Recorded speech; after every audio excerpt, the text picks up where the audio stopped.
Hey, good morning, everyone. I'm getting ready for a quick trip down to Brazil. I just need to check on some things and make sure that everything is ready for your trip. And I started to think, I might just do a quick video to show folks how I pack. Most importantly, how I don't pack. I want to give you some do's and some big don'ts. I know many of you have traveled. I know a lot of you have done, big trips. But this trip is really unique. And so you need to pack very strategically and very specifically to fit into our travel needs, travel requirements, and restrictions. And just thought I'd just walk you through this whole process. All right, first things first. I know it's not nice to start with negatives, but let's start with the big negative. I know everyone is just accustomed to traveling with their favorite giant duffel bag. Shops love to sell you these. They love to sell you these because they're awesome. Plus, because you get to fill them up with stuff that you need to buy at the shop. I would just say, I know that this is your comfort level. It's your feelings are that you want to bring everything that you have. You want to bring some extra things. You're not really sure what to expect on a trip like this, so you need to bring a lot of things. And that I just am asking that you think about the exact opposite strategy. The opposite strategy would be sit down and look at our packing list and realize that everything on that packing list is there for a very specific reason. And look closely and see that there aren't a lot of things on that list, but the things that are there are very, very important. For example, you won't see a lot of clothing. We have daily laundry in camp and on our mothership, and that really should reduce your packing by 50% at least. So you'll notice that there isn't a lot of clothing. As you look at the gear, this is not a place where you bring everything that you own. I know you want to, but you really don't need to. Just bring exactly what you need, a couple of backups, and you're ready to go. All right, so what's wrong with a giant duffel bag? Well, number one, 2 out of 3 of our locations, we take float planes into the camp. And I know many of you have fished with us for years, but you may be new to our new locations. And just remember, you can't pack like you used to for these new locations. The float planes hold 8 people, 8 passengers. And let me just tell you, it's a tight 8 passenger plane. And all the luggage needs to fit in the pontoon itself. And the openings for the pontoons are about this big. So there's 2 things wrong with a giant bag like this. The first one is it's just too big. It won't fit into the opening. And number 2, if it does fit into the opening, it has a hard side. So you can't bring hard-sided luggage at all, especially this oversized. You can't bring anything big like this. It just won't fit. And I've actually personally seen at the check-in counter where a customer was dumping everything he had out of his big giant duffel bag, and the people at the counter gave him a trash bag, and he put everything in a trash bag because the trash bag fits into the hole. Now, they're not going to do that to everyone. This particular gentleman was pretty much of a jerk to everybody, so I think that was a special case, but he really didn't have any options. So please try to stay away from this type of a strategy. Okay, we've talked about what not to do and how not to pack. Let's talk about the do's.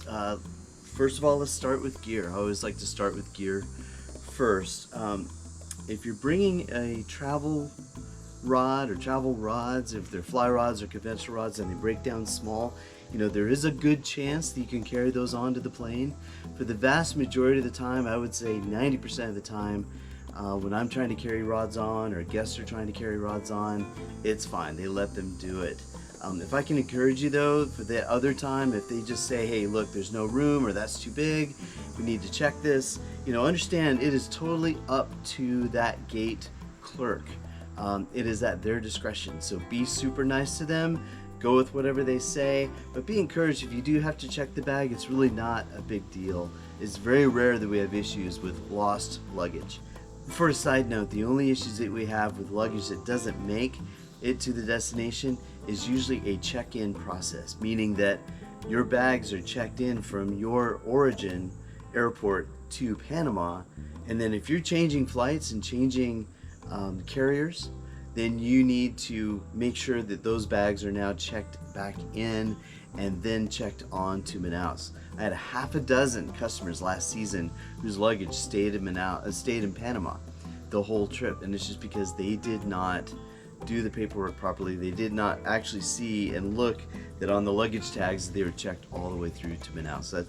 That's a side note, but it's an important side note. Just that's why I prefer to travel United, and that way my bags are checked in all the way to Manaus and there's never an issue. All right, back onto the trail, back onto our point. Okay, if you would like to carry on your rods and reels, one way to do it is one of these big rod and reel cases. This is my oversized Patagonia one. This is not a carry-on, this is a check-on, but my other ones are down in Brazil. A lot of you carry the fish pond. That's an outstanding bag. It's a little bit smaller. Orvis makes another one that's a little bit smaller. Those you can probably carry on. What I like about those is you've got everything. You can put your rods and your reels, you can do flies and tippet, spare spools if you bring them, camera gear. This is a great place for all of those items. If you are carrying this on, I would even make it your carry-on, like put some clothes in there if you can fit it all in. You don't need a lot of gear for this trip, but you need the right gear, and especially when you're talking about equipment. If you're not renting our all-inclusive package and you need to haul all your stuff down, just take a really close look at our learning center on the website, and it really goes into great detail of the rods that we recommend for this fishery. Another way to go that's a little more streamlined is just bring your rods separately in a case like this. This is super easy to carry on. It's no big deal.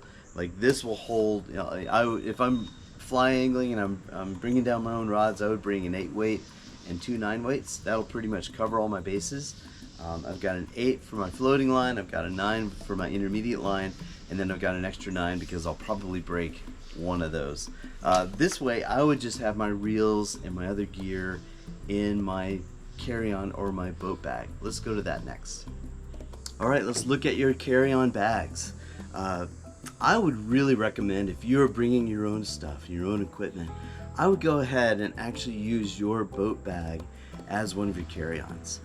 You know, it's really important to have, if you've got camera gear or things like that that you want to bring, really make sure you bring down a waterproof bag. Water resistant is okay.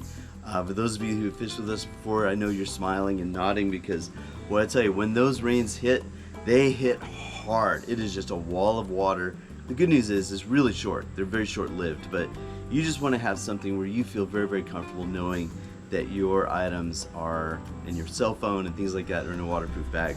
So one way to do it is to just bring your fishing bag with you.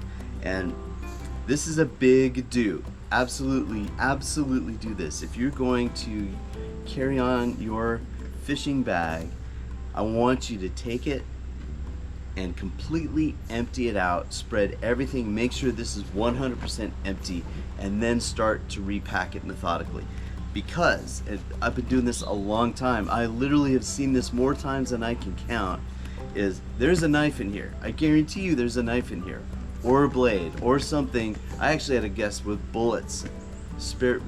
Why, I don't know. They had actually bullets in their bag, and they got into a lot of trouble, and potentially it could have been huge. And it's just easy. Just there's things in there you packed in here years ago and you completely had forgotten about. Empty this out and start all over. Alright, so this is a good bag for your reels, for your extra line, your fly lines, camera gear. This is a good way to go.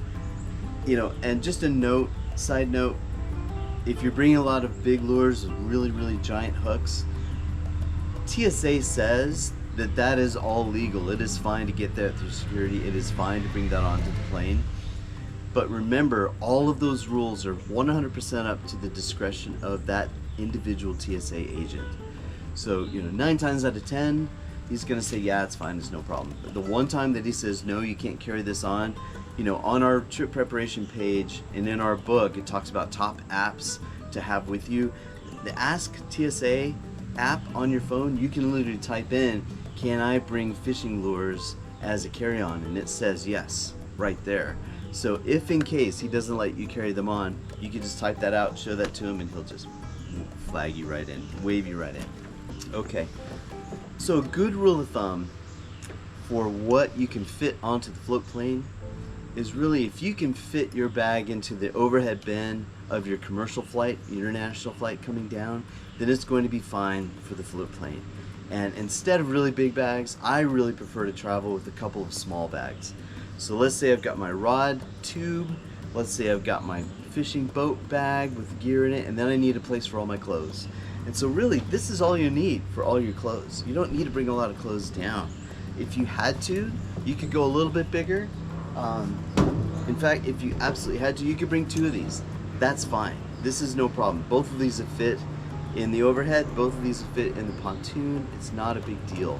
But I would just say, I'm just constantly saying, just pare down how much you plan on bringing. Now this is a new Orbis bag, new to me.